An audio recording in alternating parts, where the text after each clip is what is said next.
Hazards that are going to play out in association with Debby over the next 24 hours. We're going to focus on the Florida Big Bend coastline, where we're going to see the life-threatening storm surge inundation, as well as hurricane force winds near where the landfall occurs. Then we're going to see longer-term, potentially catastrophic flooding event from heavy rainfall unfold, especially in coastal Georgia and coastal South Carolina as we go through the week. So let's start off with the storm surge hazards. We have a storm surge warning that's in effect from the middle of Longboat Key all the way up to Indian Pass. So that includes the Tampa Bay region. But we're very concerned about this region here from Ocklawahnee River to the Suwannee River. Somewhere in this area, we're expecting to see 6 to 10 feet of storm surge inundation above ground level. So I'm 6 feet tall. That's water up to 4 feet over my head. Somewhere in this region, there are mandatory and voluntary evacuations that have been called for in the counties through much of this storm surge warning area. So please, if you have been asked to evacuate by your local officials and you live in one of those storm surge evacuation zones, you still have time to get to a safe place. You want to be where you're going to ride out the storm no later than sundown tonight, as tropical storm conditions are going to start to arrive along the coast within the storm surge warning area by this evening, with hurricane conditions expected overnight and early Monday. Moving on up to the north, we also have a storm surge watch in effect for portions of the Georgia and South Carolina coast, from the mouth of the St. Mary's River up to South Santee River, with 2 to 4 feet of inundation possible along the immediate coastline here. That's going to exacerbate the flooding along the coast from that very heavy rainfall that's going to play out. Onto the wind hazards and the track forecast. We have tropical storm warnings in effect for the entire west coast of Florida, from the southwest tip of the peninsula up through the Tampa Bay region, up to the Suwannee River, and then a hurricane warning in effect from the Suwannee River to Ocklawahnee River, and we're expecting Debby's center to cross the coast somewhere within that hurricane warning area by early tomorrow morning. So by Monday morning, we're going to see the hurricane making landfall somewhere along the Florida Big Bend coast. The potential for expecting hurricane force winds somewhere within that warning area. So you want to use the rest of today to get your property ready, put up any shutters, secure any loose items, be planning for widespread power outages, tree damage, some structural damage as well. Most of the fatalities we see from wind and tropical storms and hurricanes are related to people being outdoors and having trees fall on them. So please, again, find a safe place to be in by nightfall tonight and plan to shelter in place through much of the day on Monday. Now, the complicating factor with Debby is that after the storm makes landfall, it's going to slow to a crawl as it moves very slowly across southern Georgia and up to coastal South Carolina. This is our forecast position on Monday evening, and here we are all the way on to Thursday morning with Debby moving very slowly. We could see the system stall. We could see a looping motion. So while the track forecast in the details is uncertain here, we are very confident we're going to have a slow-moving system that's going to result in multiple days of very, very heavy rainfall. We also could see tropical storm conditions along the coast of Georgia and the South Carolina coast up to South Santee River within the next 48 hours, where we have a tropical storm watch in effect there. If we move on to the arrival time of tropical storm force winds, again, within that hurricane warning and storm surge warning area, by this evening, those tropical storm conditions are going to be on your doorstep, so you're going to want to be sheltering in place by that time.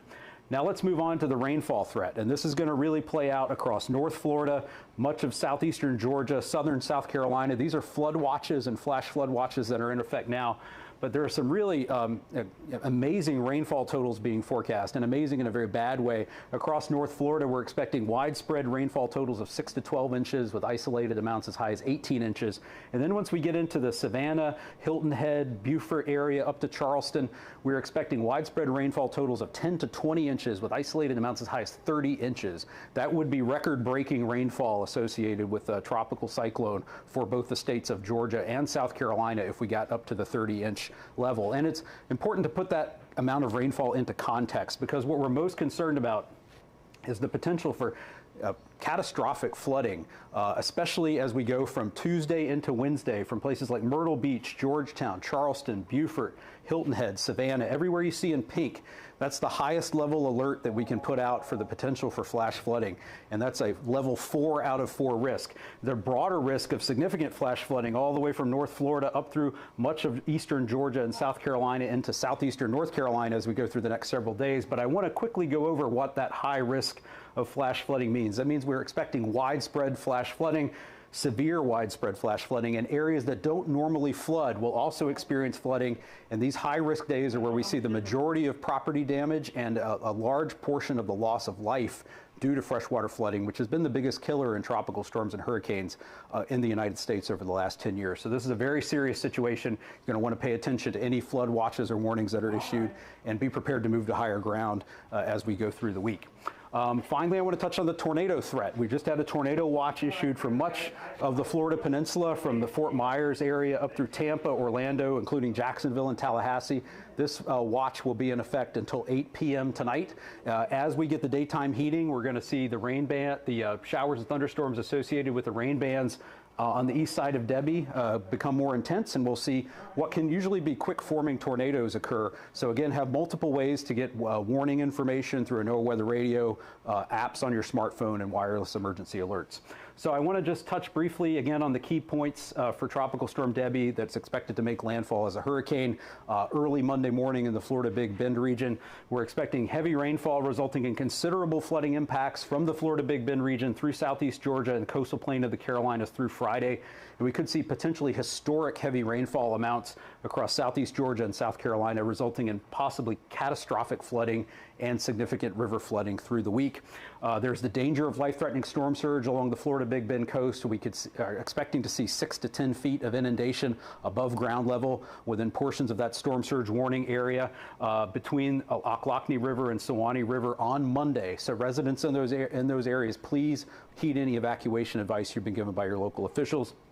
We're expecting hurricane conditions within that hurricane warning area, also extending inland. So be prepared for power outages, prepare to protect your property and gather up any items outside that might become projectiles in strong winds, and be prepared again to shelter in place within those storm surge and hurricane warning areas in a safe place by nightfall tonight.